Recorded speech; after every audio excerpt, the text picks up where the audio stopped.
Assalamu alaikum students. Today we will start chapter number 9. Before starting the chapter, I will tell you how you can attempt the paper. आपको paper में ये sheet मिलती है. इसमें आपने अपना roll number लिखना होता है, date, month, year, roll number, paper code. सबसे पहले आपको जो डेट, जिस डेट में पेपर हो रहा है, फॉर एग्जांपल आपकी डेट है 12 मार्च, तो आप उसको कैसे लिखेंगे?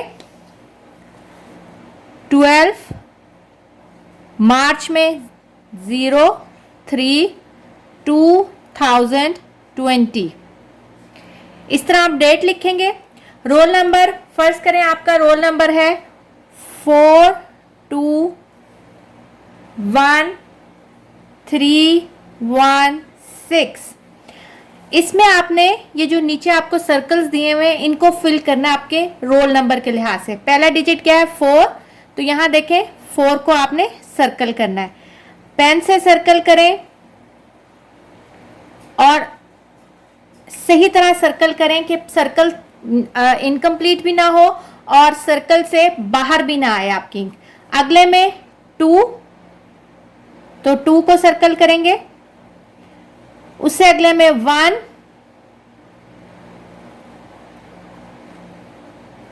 3,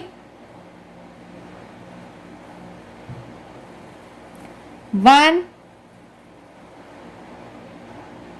and 6. फिर आपको एक पेपर कोड दिया जाता है जो आपके पेपर के ऊपर लिखा होता है. आपने उस पेपर कोड को जो है वो आपने यहां लिखना है. फर्स्ट करें, पेपर कोड है 1475. वो आपके पेपर के ऊपर जो भी लिखा होगा, उसके बाद आपने उसके लिहाज से यहां फिल करना है 1 4 7 and 5. फिर आपके पास यहां आपने डेट लिखनी है. जैसे कि डेट है 12 मार्च 2020. फिर आप मैट्रिक का पेपर्स दे रहे हैं तो मैट्रिक के को फिल कर लेंगे. पार्ट 1 9th का पेपर दे रहे हैं तो आपने पार्ट 1 को सर्कल के सर्कल को फिल करना है. एनुअल में दे रहे हैं या सप्ली में दे रहे हैं तो एनुअल में दे रहे हैं तो एनुअल के सर्कल को फिल करना है. मॉर्निंग में है, इवनिंग में है, जो भी आपका ग्रुप हो आपने उस लिहाज से करना है. अगर आपका मॉर्निंग है तो मॉर्निंग के सर्कल को फिल करेंगे, इवनिंग है तो इवनिंग को. मेरा मॉर्निंग है तो मैं मॉर्निंग को. अब सब्जेक्ट, जैसे कि मैथ्स का पेपर है तो आप यहां लिखेंगे मैथ्स. फिर आपने यहाँ जो इंस्ट्रक्शंस दी होती हैं या हदायत दी होती हैं, इनको केयरफुली पढ़ना है. आपने सिर्फ ब्लैक या ब्लू मार्कर का इस्तेमाल करना है, तो मोस्टली आप लोग ब्लू मार्कर का इस्तेमाल किया करें. इंक रिमूवर का यूज़ ना किया करें क्योंकि वो अलाउ नहीं है, उससे नेगेटिव मार्किंग होती है. दूसरा, एक सर्कल को एक दफ़ा ही फिल करें. डबलिंग जो है वो नेगेटिव मार्किंग में भी आ जाती है. फिर यहाँ आपने अपना नेम लिखना है. फर्स्ट करें, नाम है सना जावेद. Father's name Mohammad Javed.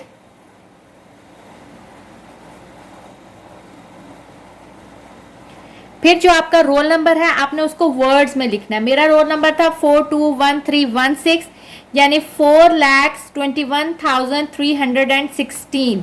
तो मैं इसको लिखूंगी 4,21,316.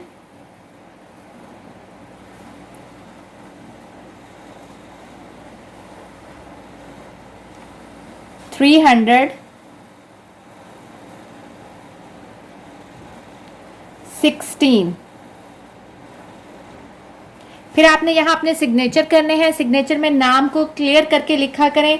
कोई उस पर बहुत ज़्यादा फूल या कोई इस तरह उसको मॉडिफाई करके ना लिखा करें. अपना नाम लिखें. जैसे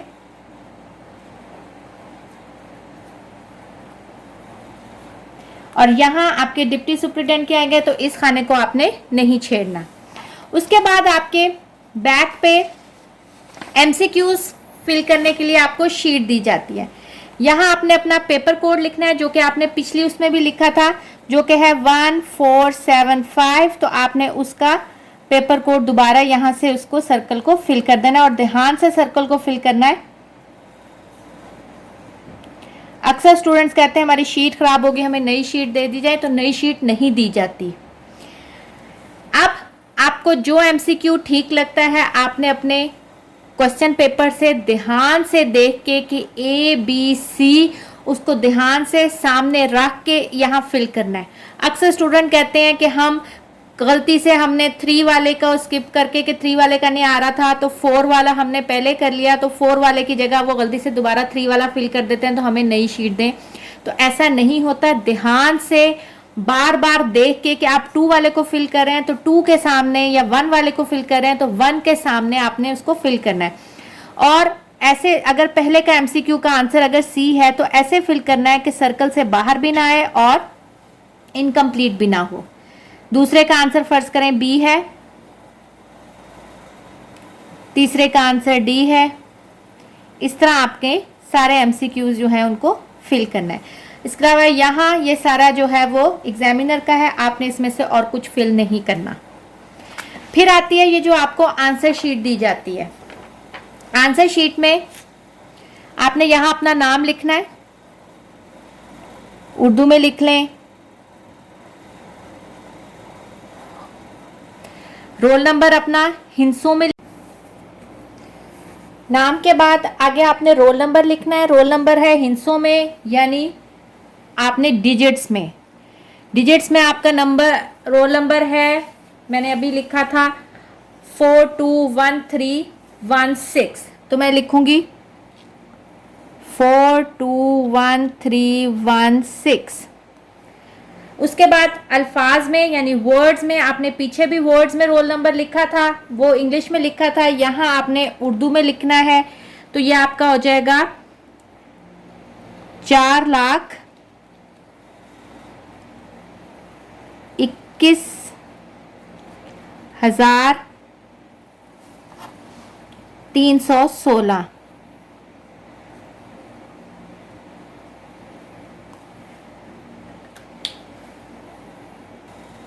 अब आता है मजमून। जैसे कि मैथ्स का पेपर है तो आप में मजमून लिखना है रियाजी।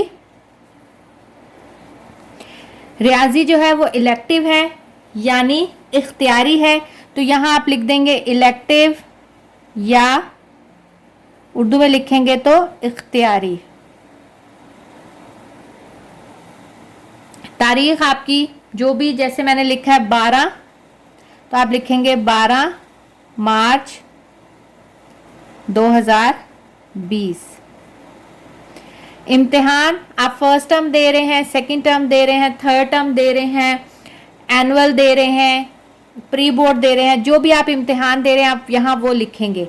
और अगर आप बोर्ड के एग्ज़ाम दे रहे हैं तो आप यहाँ बोर्ड के एग्ज़ाम का लिखेंगे और साथ उसका जो आपका सेशन है वो लिख देंगे कि किस सेशन में आप दे रहे हैं।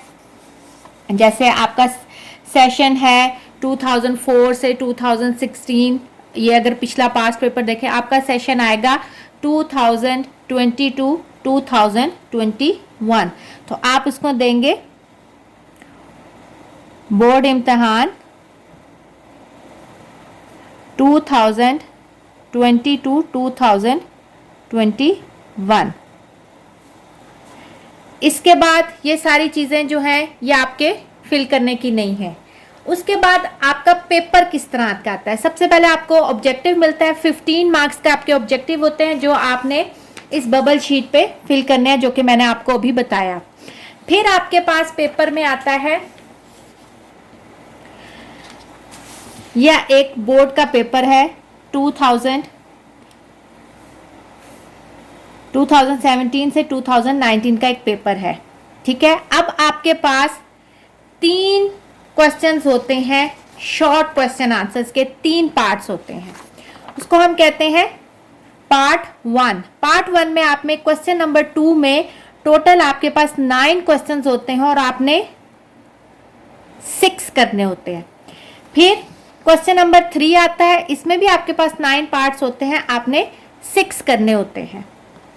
फिर आपके पास क्वेश्चन 4 आता है, वो भी 9 पार्ट्स होते हैं, आपने 6 करने होते हैं। Question number 1 compulsory fill in the blanks, वो हो गया। उसके अलावा क्वेश्चन नंबर 2 9 पार्ट 6 करने हैं। क्वेश्चन नंबर 3 9 पार्ट्स हैं 6 करने हैं। क्वेश्चन नंबर 4 9 पार्ट्स हैं 6 करने हैं। फिर आता है आपके पास क्वेश्चन नंबर 5 पार्ट 2, ये अब आ गया आपके पास पार्ट 2। पार्ट 2 में आपने टोटल जो है 1 2 3 4 5 क्वेश्चंस होते हैं, 5 में से 3 करने हैं। लेकिन जो लास्ट क्वेश्चन होता है क्वेश्चन नंबर 9, वो कंपलसरी होता है, वो थ्योरम होता है। उसमें 2 थ्योरम होते हैं, उनमें से कोई एक करना होता है।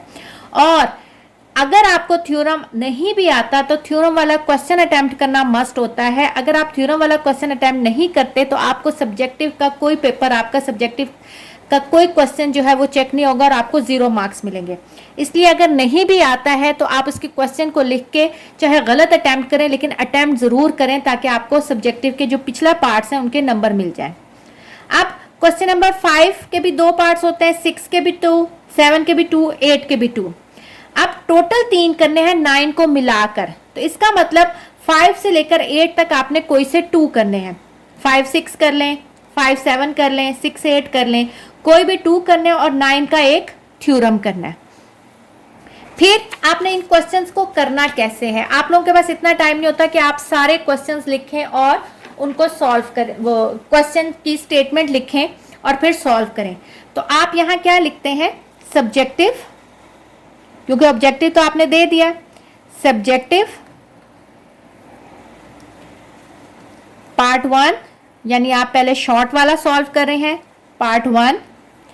पार्ट 1 का आप जो भी पार्ट करेंगे, 1 करते हैं, 2 करते हैं, 3 करते हैं, पहले 6 करते हैं, जो भी पार्ट करते हैं उसको आपने यहाँ लिखना है। जैसे फर्ज करें मैं पार्ट 2 पहले करती हूँ तो मैं पार्ट 2 यहाँ लिख लेती हूँ। पार्ट 2 में अगर कोई डेफिनेशन है, फर्ज करें कोई डेफिनेशन है आइडेंटिटी मैट्रिक्स की, तो मैं लिखूंगी आइडेंटिटी मैट्रिक्स, इसकी मैं डेफिनेशन दूंगी, यहाँ डेफिनेशन दूंगी, साथ एग्जाम्पल दूंगी। जब आपके पास मैथ्स में किसी भी चीज़ की डेफिनेशन आए तो आपने उसकी एग्जाम्पल मस्ट देनी है, वरना आपके मार्क्स कटते हैं। और अगर आपको ज्योमेट्री में से या थ्योरम वाले चैप्टर में से किसी चीज़ की डेफिनेशन आती है तो उसके साथ फिगर बनाना मस्ट है। अब पार्ट 2 आइडेंटिटी मैट्रिक्स, अब फर्ज करें यहाँ आपने उसकी डेफिनेशन भी लिख दी और एग्जाम्पल भी। अब आपने कोई और पार्ट करना है, फर्ज करें मैंने पार्ट 4 करना है, मैं यहाँ 4 का डालूंगी और जो आपके क्वेश्चन में नंबरिंग हो वही नंबरिंग करनी है, आपने अपनी नहीं करनी कि ये मेरा सेकंड जो है क्वेश्चन है तो मैं यहाँ इसकी ये नंबरिंग करूँ, नहीं।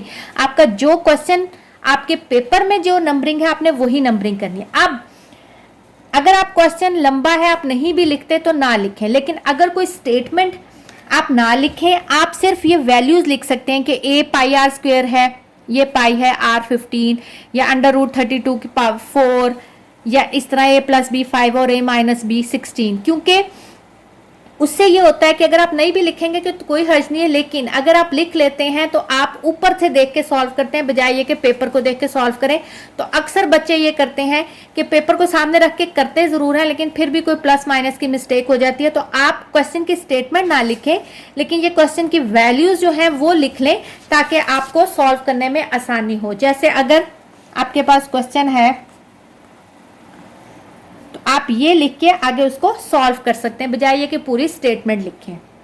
फिर आपके पास सब्जेक्टिव पार्ट 1 कर लिया, इसके क्वेश्चन नंबर पार्ट 1 में आपने ये किसका किया था, क्वेश्चन नंबर 2 के पार्ट्स किए थे। तो आपने ये क्वेश्चन नंबर 2 के सारे पार्ट्स कर दिए। फिर आपने क्वेश्चन नंबर 3 के करने हैं, आप यहाँ लिख देंगे क्वेश्चन नंबर 3, उसके बाद यहाँ से नीचे से पार्ट शुरू कर देंगे। इसी तरह क्वेश्चन नंबर 4। फिर जब आप इसके पार्ट 2 पे आएंगे तो आपने यही लिखना है पार्ट 2, उसके बाद उसका क्वेश्चन नंबर 5 a b। अगर आप किसी भी पार्ट क्वेश्चन का एक पार्ट यानी क्वेश्चन नंबर 2 के सारे पार्ट्स पहले कंप्लीट करेंगे, फिर ही आप क्वेश्चन नंबर 3 शुरू करेंगे। अगर आपको नहीं भी आता तो आप उसकी जगह छोड़ दें, लेकिन उसको एंड में ना करें, वरना वो चेक नहीं होगा। इसी तरह अगर आपको ए बी पार्ट है, जैसे कि जो पार्ट 2 में है, पार्ट 2 में जितने ए बी पार्ट हैं, तो पहले ए पार्ट सॉल्व करेंगे, बी पार्ट सॉल्व करेंगे, फिर अगले क्वेश्चन पे आएंगे। ये नहीं कि 5 का ए पार्ट इधर है और 5 का बी पार्ट जो है वो 8वें के बाद है, तो फिर वो चेक नहीं होगा। रफ वर्क जो है मैथ्स में, आप एक शीट जो है उसको मखसूस कर लें रफ शीट के लिए। जैसे कि बोर्ड के पेपर में आपको एक पूरा दस्ता मिलता है और एक्स्ट्रा पेजेस नहीं मिलते, तो उन्हीं में आपने अपना पेपर कंप्लीट करना है। तो आपने लास्ट पेज के ऊपर रफ वर्क लिख के आपने वहां रफ वर्क करना है। उसके ऊपर लिखना जरूर है कि ये रफ वर्क है। बीच में रफ वर्क करेंगे तो वो आपकी नीटनेस जो है वो पेपर में नहीं आएगी। होप कि आपको समझ आ गई होगी कि किस तरह क्वेश्चन करने हैं। अब हम लेक्चर की तरफ आते हैं। चैप्टर नंबर 9 स्टार्ट करते हैं। चैप्टर नंबर 9 है आपके पास introduction to coordinate geometry. Coordinate geometry क्या होती है? जिसमें आपके पास कोऑर्डिनेट गिवन हो। कोऑर्डिनेट क्या है? जिसमें आपके पास एक्स और वाई की फॉर्म में कोऑर्डिनेट दिए हो कि ये एक्स एक्सिस पे है, ये पॉइंट वाई एक्सिस पे है। तो कोऑर्डिनेट्स की फॉर्म में जो ज्योमेट्री होती है उसको हम कोऑर्डिनेट ज्योमेट्री कहते हैं। कोऑर्डिनेट ज्योमेट्री की आपके पास यहाँ डेफिनेशन लिखी हुई है बुक में। The study of geometrical shape in a plane is called plane geometry. अगर प्लेन के ऊपर आप ज्योमेट्री की स्टडी करते हैं तो वो प्लेन ज्योमेट्री होती है। लेकिन अगर आप ज्योमेट्रिकल शेप की स्टडी करते हैं कार्टेशियन प्लेन में, यानी कार्टेशियन प्लेन यानी एक्स वाई के प्लेन में, तो उसको हम जो कि कोऑर्डिनेट्स होते हैं, तो एक एक्स एक्सिस होता है, एक वाई एक्सिस होता है, तो उस ज्योमेट्री को हम क्या कहते हैं? Coordinate geometry.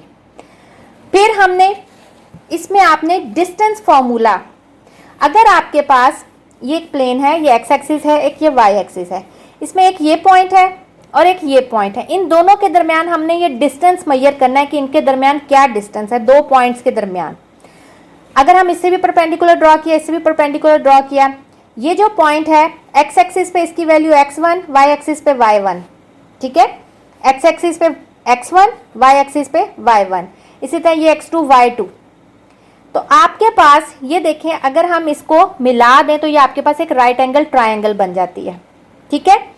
तो इसका डिस्टेंस जो है हमें पता है, ये डिस्टेंस क्या है? हाइपोटेनियस है। पाइथागोरस थ्योरम के मुताबिक हाइपोटेनियस का स्क्वायर बराबर होता है बेस का स्क्वायर प्लस परपेंडिकुलर का स्क्वायर। तो डिस्टेंस फॉर्मूला आपके पास होगा d is equal to x2 minus x1 का square plus y2 minus y1 का स्क्वायर। और हाइपोटेनियस का स्क्वायर खत्म करेंगे तो यहाँ खाली d यानी हाइपोटेनियस हमने डिस्टेंस के इक्वल लिया है, तो ये बराबर हो जाएगा under root x2 minus x1 plus y2 minus y1 का होल स्क्वायर। ये आपके पास डिस्टेंस फॉर्मूला है जो कि आपके पास 9.1 में डिस्टेंस फॉर्मूला यूज होगा। अक्सर बच्चे ये गलती करते हैं, x1 माइनस x2 लिख देते हैं, नहीं, x2 माइनस x1 लिखना है प्लस y2 माइनस y1 लिखना है, ठीक है।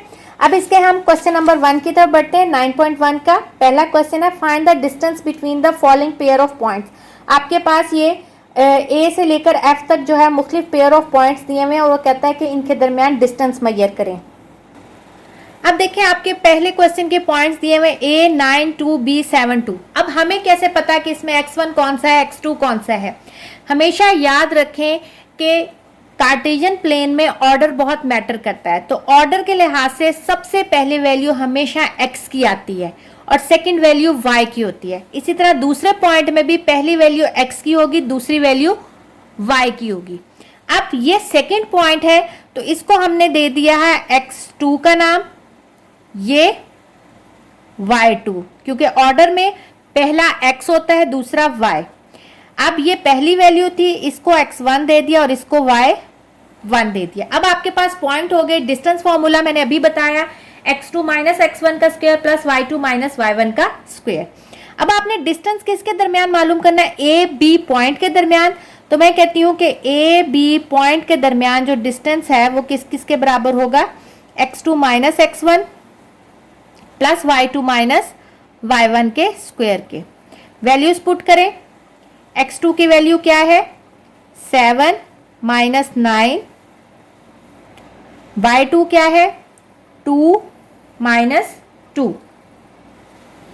7 माइनस 9, बड़ी वैल्यू का साइन माइनस 2, 2 माइनस 2 0, -2 का जब स्क्वायर लेंगे तो इवन पावर है तो वो पॉजिटिव में हो जाएगी, 2 और 0 का स्क्वायर 0 ही होता है, तो इसका आंसर आ जाएगा अंडर रूट, सॉरी -2 का जब स्क्वायर लेंगे तो ये 4 आ जाएगा, तो ये आ जाएगा 4 का स्क्वायर जो है वो आपके पास किसके बराबर होता है, 2। अंडर रूट में हमने पढ़ा था कि अंडर रूट बराबर होता है प्लस माइनस के, लेकिन डिस्टेंस कभी भी, मैंने आप लोगों को पहले भी ये बात बताई है कि डिस्टेंस कभी भी नेगेटिव नहीं होता। आप कभी ये नहीं कहते कि उसने नेगेटिव डिस्टेंस कवर किया है, नेगेटिव इसलिए हम डिस्टेंस के साथ हमेशा पॉजिटिव लेते हैं। तो अगर अंडर रूट 4 ओपन भी होता है तो ये खाली पॉजिटिव 2 आएगा, क्योंकि ये डिस्टेंस फॉर्मूला आपने 2 पॉइंट्स के दरमियान डिस्टेंस मेजर किया है, इसलिए इसका आंसर पॉजिटिव 2 होगा।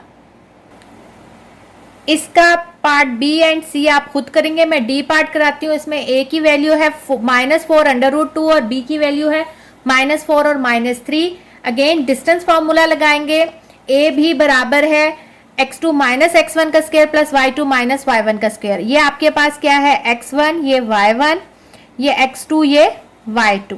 फॉर्मूले में पुट करेंगे, x2 की वैल्यू क्या है -4 माइनस x1 क्या है माइनस स्क्वायर, y2 क्या है -3 माइनस अंडर रूट 2 का स्क्वायर और होल के ऊपर अंडर रूट। अब ये माइनस से जब मल्टीप्लाई होगा तो बन जाएगा +4, और यहां आप देखें ये माइनस दोनों में क्या आ जाएगा कॉमन, तो हम लिख सकते हैं 3 प्लस अंडर रूट 2, और ये तमाम जो है वो स्क्वायर के अंदर, -4 + 4 कट गया यानी 0।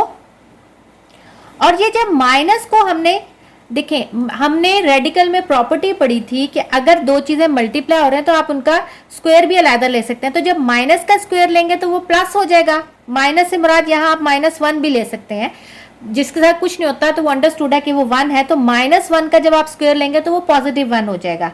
तो आपके पास अंदर आ जाएगा 3 प्लस अंडर रूट 2 का स्क्वायर, यह आ जाएगा आपके पास 3 प्लस अंडर रूट 2 का स्क्वायर। इसका ये स्क्वायर रूट जो है वो इससे कट गया, तो आपके पास 2 पॉइंट्स के दरमियान डिस्टेंस आ गया 3 प्लस अंडर रूट 2। इसका ई पार्ट आप खुद करेंगे, ई पार्ट आप इसका खुद करेंगे। मैं इसका आपको लास्ट पार्ट जो है यानी एफ पार्ट जो है वो करवाती हूँ। एफ की वैल्यू है आपके पास a 0 0 b 0 -5, तो डिस्टेंस फॉर्मूला हमारे पास बराबर होगा x2 - x1 का स्क्वायर प्लस y2 - y1 का स्क्वायर। अब ये आपके पास x1 y1 x2 y2 values put करें। x2 क्या है 0 -0 का स्क्वायर प्लस y2 क्या है -5 -0 का स्क्वायर, 0 का स्क्वायर -5 में से 0 गया तो -5 -5 का स्क्वायर, 0 का स्क्वायर 0, -5 का जब स्क्वायर लेंगे तो वो क्या हो जाएगा +5। ठीक है, +5 का जब स्क्वायर लेंगे तो +25, तो 0 + 25 25 का जब अंडर रूट लेंगे तो आंसर आ जाएगा 5। तो ए बी के दरमियान जो डिस्टेंस है वो बराबर होगा 5 के। इसका क्वेश्चन नंबर 2 समझने से पहले एक बात आप लोग समझें स्टूडेंट्स, अगर आपके पास ये कोऑर्डिनेट्स होते हैं, ठीक है, अगर कोई पॉइंट एक्स एक्सिस पे होता है, ये एक्स एक्सिस होता है और ये वाई एक्सिस होता है, जो हॉरिजेंटल होता है वो एक्स एक्सिस होता है, जो वर्टिकल होता है वो वाई एक्सिस होता है। अगर कोई पॉइंट आपका एक्स एक्सिस पे होता है यानी एक्स एक्सिस के ऊपर है तो उसकी y की वैल्यू हमेशा 0 होगी, क्योंकि ये आपके पास परपेंडिकुलर तो कोई वैल्यू नहीं है, ये तो हॉरिजेंटल के ऊपर लेटा हुआ है। अगर वो कहता है कि अगर आपने एक्स एक्सिस के ऊपर कोई पॉइंट है उसको हम a का नाम दे दें, तो इस पॉइंट का जो y एक्सिस होगा वो क्या हो जाएगा 0। ठीक है, अगर आपने एक्स एक्सिस के ऊपर कोई पॉइंट है तो उसका x वाला पॉइंट तो होगा, लेकिन जो उसका y वाला y एक्सिस का पॉइंट जो होगा वो हमेशा 0 होगा, क्योंकि वो x एक्सिस के ऊपर है, y पे उसकी कोई वैल्यू नहीं। लेकिन अगर कोई पॉइंट यहां होता है, ठीक है, अब देखें इसका x एक्सिस पे भी एक पॉइंट पे वैल्यू आ रही है यहां, और y एक्सिस पे भी आ रही है, तो इसका x भी पॉइंट होगा और y भी पॉइंट होगा। x पे जो यहां आके जो इसकी यहां फॉल कर रही है, जहां इसकी ये वैल्यू होगी वो इसका x पॉइंट होगा, मतलब x की वैल्यू होगी, और जो वो इधर फॉल कर रही है ये y के ऊपर जो वैल्यू होगी वो y होगी। लेकिन अगर कोई पॉइंट x एक्सिस के ऊपर होता है तो आप मुझे बताएं कि वो कैसे y पे फॉल करके y की वैल्यू फिर उसकी क्या होगी, 0। इसी तरह अगर कोई पॉइंट y एक्सिस पे होता है तो उसका x पॉइंट 0 होता है, और मैंने कहा था ऑर्डर में पहले x लिखते हैं, तो x पॉइंट उसका क्या हो जाएगा, 0, और y की वैल्यू अगर उसने वहां लिखा है कि लेट, अगर हमने यहाँ a लिखा है तो y पे उसकी वैल्यू उस पॉइंट की b है। तो हमें क्या पता चला कि x एक्सिस के ऊपर अगर कोई पॉइंट होता है तो उसकी x की वैल्यू होती है, y 0 होता है, और अगर y एक्सिस पे कोई पॉइंट होता है तो उसकी x की वैल्यू 0 होती है और y पे कोई ना कोई उसकी वैल्यू होती है। लेकिन अगर कोई पॉइंट बीच में होता है तो उसकी x की वैल्यू भी होती है जो यहाँ आएगी, और y की वैल्यू है जो यहाँ आएगी। अब इसका क्वेश्चन नंबर 2 देखें, let p be the point on x axis. वो कहता है एक p पॉइंट है x एक्सिस के ऊपर, ठीक है, यहाँ ये p पॉइंट, अगर मैं इसको p पॉइंट का नाम दे दूं, ये वाला, and q with x coordinate a, यानी उसका जो कोऑर्डिनेट x का जो कोऑर्डिनेट है x एक्सिस के ऊपर जो पॉइंट है उसका x कोऑर्डिनेट उसको उसने a का नाम दे दिया, and q B the point on y axis, और यहाँ जो पॉइंट है उसका नाम इसने q रख दिया, इसका नाम p रख दिया है, इसका नाम q रख दिया, मैं इसलिए इसका नाम r कर दिया ताकि आपको कंफ्यूजन ना हो। इसका नाम p है, ये इसका नाम q है, और इसके y कोऑर्डिनेट का नाम b रख दिया, इसके x कोऑर्डिनेट का नाम a है और इसके y कोऑर्डिनेट का नाम b है। Find the distance between p and q। आपने p और q के दरमियान जो है वो डिस्टेंस फाइंड आउट करना है मुख्तलिफ पॉइंट पे, कभी पॉइंट इधर है, कभी इधर है, कभी इधर है, कभी इधर, कभी इधर, कभी इधर, कभी इधर। तो वह कहता है कि आपने p और q के दरमियान डिस्टेंस फाइंड आउट करना है, ठीक है।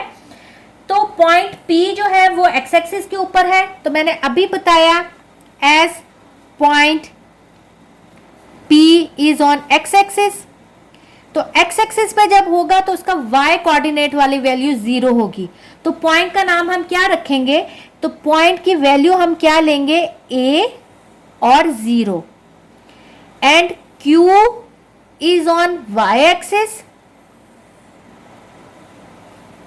ये रफ वर्क किया था। अब Q जो है वो y एक्सिस पे है, इसका मतलब है उसका x वाला पॉइंट जो है वो 0 होगा और y वाले का नाम उसने क्या रखा है, b। अब आपने डिस्टेंस मालूम करना है p और q के दरमियान। अब आप देखें p q के दरमियान डिस्टेंस मालूम करना है, फॉर्मूला वही होगा x2 माइनस x1 का square plus y2 minus y1 का स्क्वायर।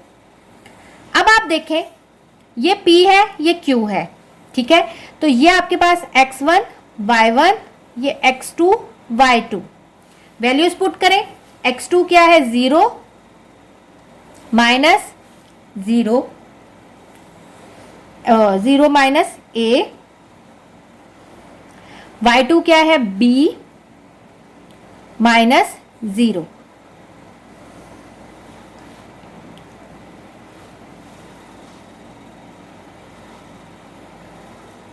ठीक है, तो आपके पास ये मैं जर्नल आपको वैल्यूज निकाल के दे रही हूं, तो ये आपके पास आ जाएगा माइनस a का स्क्वायर b का स्क्वायर, इवन पावर है तो a square plus b square के बराबर हो जाएगा। यानी अगर आपने p q के दरमियान डिस्टेंस फाइंड आउट करना है तो आपके पास जर्नल फॉर्मूला आ गया a square plus b square. आप चाहे इस तरह करके सॉल्व कर लें, चाहे यानी अगर मैं आपको पार्ट 1 वाला सॉल्व करके दिखाऊं इसी तरीके से, तो हम पार्ट 1 वाले को इस तरह सॉल्व करते हैं। a की वैल्यू उसने दी हुई है आपको 9 और b की दी हुई है 7, तो p q आपके पास बराबर हो जाएगा 9 का स्क्वायर प्लस 7 का स्क्वायर 81 प्लस 49, सम करके आ जाएगा अंडर रूट 130। आप चाहे तो इसको इस तरह सॉल्व कर सकते हैं, और अगर आप नहीं तो आप इसको डायरेक्ट इसी फॉर्मूले में पुट करके भी कर सकते हैं कि अगर मैं इसके लिखूं तो पॉइंट P पे आपके पास A की वैल्यू क्या है 9 और Y की 0 होगी, और Q आपके पास X 0 होगा और Y क्या है यानी B क्या है 7। तो अगर आप इस तरह करके करना चाहें तो आप इस तरह करके भी क्वेश्चन को सॉल्व कर सकते हैं, यानी x2 माइनस x1 का स्क्वायर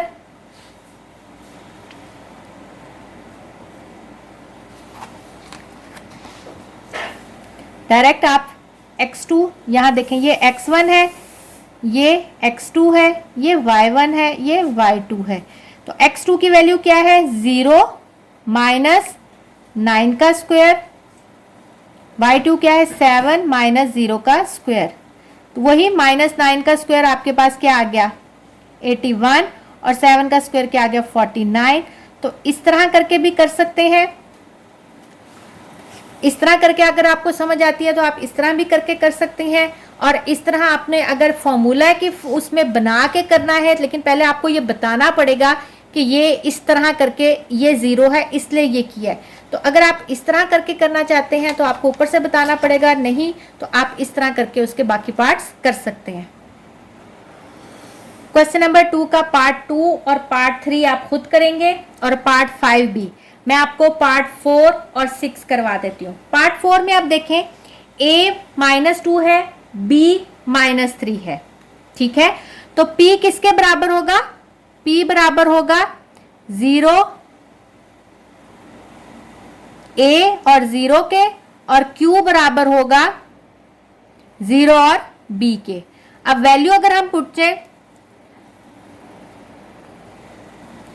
सो P आपके पास क्या हो जाएगा, A क्या है -2 0 एंड Q जो है वो आपके पास हो जाएगा 0 और -3, ठीक है।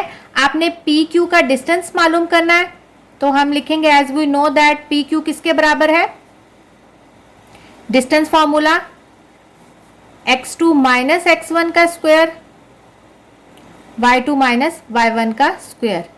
अब ये आपके पास x1 y1 x2 y2 फॉर्मूले में पुट करेंगे। x2 क्या है 0 माइनस -2 का स्क्वायर, y2 क्या है -3 माइनस 0 का स्क्वायर, माइनस माइनस प्लस, तो ये आ जाएगा 2 का स्क्वायर प्लस -3 का स्क्वायर जो है वो आपके पास आ जाएगा +9, 2 का स्क्वायर 4 प्लस 9, तो ये आ जाएगा आपके पास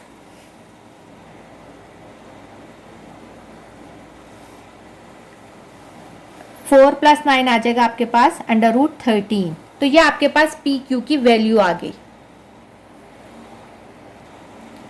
इस एक्सरसाइज का लास्ट क्वेश्चन करते हैं। A -9 है, B -4 है, तो हमारे पास P की वैल्यू क्या है 0 A और 0 क्योंकि वो x एक्सिस पे है, और Q जो है वो y एक्सिस पे है, तो उसका x वाला पॉइंट 0 और y B।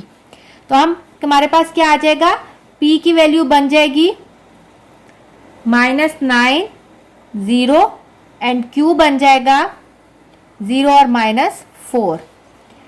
तो हमारे पास डिस्टेंस फॉर्मूला है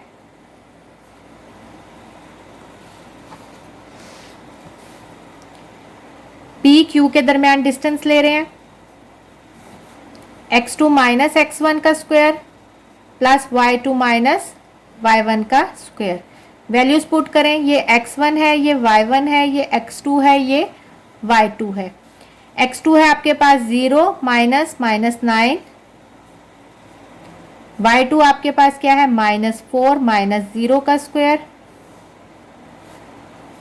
माइनस माइनस प्लस तो 9 का स्क्वायर प्लस -4 का स्क्वायर। 9 का स्क्वायर आपके पास आ जाएगा 81, 4 का स्क्वायर क्योंकि इवन पावर है तो -4 का स्क्वायर आ जाएगा आपके पास 16, 81 + 16 आ जाएगा आपके पास 96। 7 का अंडर रूट। तो ये आपके पास पी क्यू के दरमियान डिस्टेंस है। इस तरह हमारे पास 9.1 एक्सरसाइज हमारे पास कंप्लीट हो गई। होप कि आपको डिस्टेंस फार्मूला भी समझ आया होगा और किस तरह निकालते हैं, एक्स एक्सिस और वाई एक्सिस पे पॉइंट्स का भी समझ आया होगा कि एक्स एक्सिस पे अगर कोई पॉइंट होता है तो उसका वाई वाला जो पॉइंट है वो 0 होता है, और अगर वाई एक्सिस पे कोई पॉइंट होता है तो उसका जो वाई कोऑर्डिनेट का पॉइंट होता है वो 0 होता है। ओके स्टूडेंट्स, टेक केयर, अल्लाह हाफिज़।